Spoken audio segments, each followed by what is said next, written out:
are the numbers on drones? The drones' innocence to actual people they're trying to target. So we know it. We know so what it is. Nuts. There's a guy by the name of Daniel Hale who worked for the government, and he was a whistleblower, and he showed the numbers under Obama were killing 90% the wrong people. And so he released that, and you know what happened? They put his ass in jail. Why? Because he's leaking classified information. Oh. So they put him in jail. And he's then, by the way, in jail now? Yes, he's in jail right now. And the people who actually were doing the drone strikes and killing 90% of the wrong people, they are not in jail. I know, that's a rough one. Pardon Daniel Hale, commute Daniel Hale sent. It's like, get him out of there. He's right up there with Julian Assange, Edward Snowden, like all these names that a lot of people know where it's like, hey, they're kind of getting a raw deal here. This guy, Daniel Hale, is right up there. Do you think that with all the information that's available now and these narratives that do get discussed, like what you're saying, what we're talking about, what you talk about on your show, that more people are informed of that now, so it makes it more difficult for them to do that, and ultimately that stuff will diminish over time?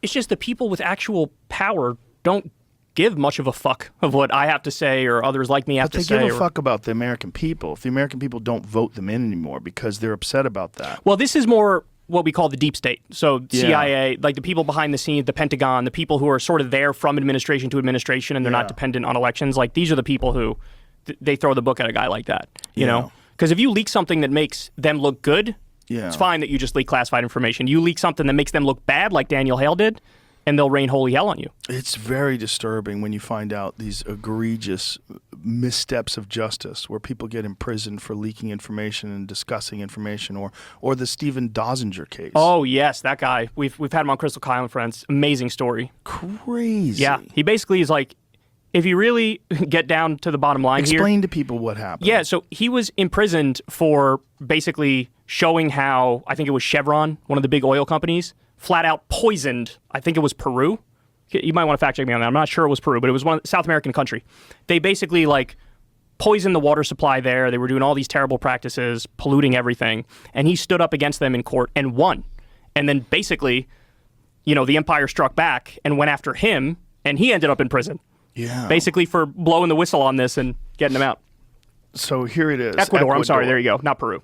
So Dozinger, an American attorney known for his legal battles with Chevron, particularly Anguinda versus Texaco Inc. and other cases which he represented over 30,000 farmers and indigenous people who suffered environmental damage and health problems caused by the oil drilling in the Lago Agrio oil field of Ecuador. The Ecuadorian court awarded the plaintiffs $9.5 billion.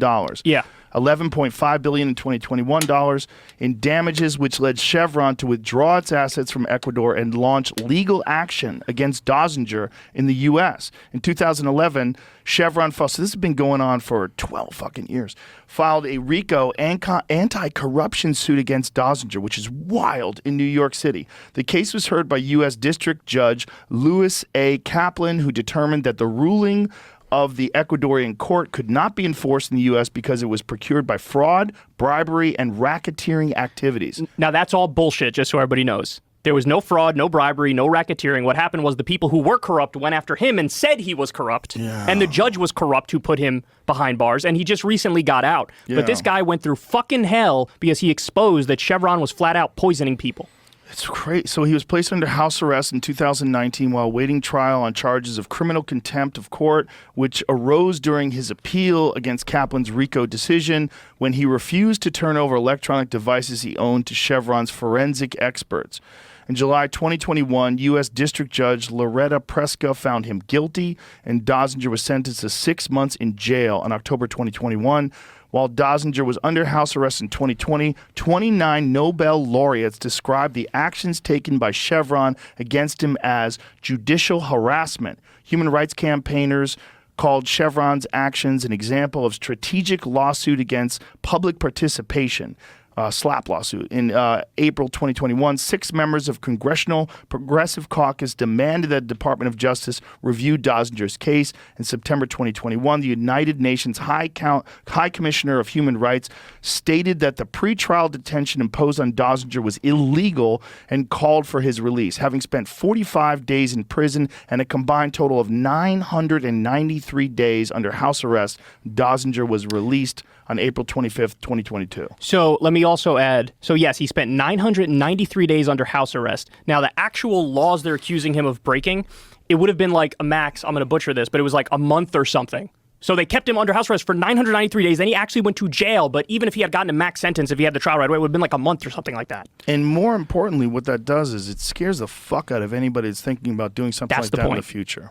That's exactly the point. The empire will strike back. Yeah. And they do. Especially in a situation like that where there's clear evidence that they Undeniable. polluted that area. Undeniable. Fucking crazy. Look, this is the impact, and you know this is my big thing. This is the impact of money on politics. Yeah. This is the way our system works. I mean, when you have giant corporations and billionaires pay the politicians in campaign contributions, then when those politicians get in there, they're going to represent the corporations and the billionaires and not the will of the people. I mean, you could look at any public opinion poll and it will tell you some very clear preferences among Democrats, Republicans, among everybody, and we don't get those things into law. The stuff that goes into law is a new tax break or subsidy for a giant corporation or another bailout for Wall Street. Like, that's the stuff that's prioritized because that's what who these people are getting paid by. Like Nancy Pelosi, for example, she has like an 18% approval rating. She was a leader of the Democrats for so long, all because she raised the most money. She has the most connections with the corporations and the billionaires, and so that's why she's at the top of the party. It's not because she actually has people who like her and support her.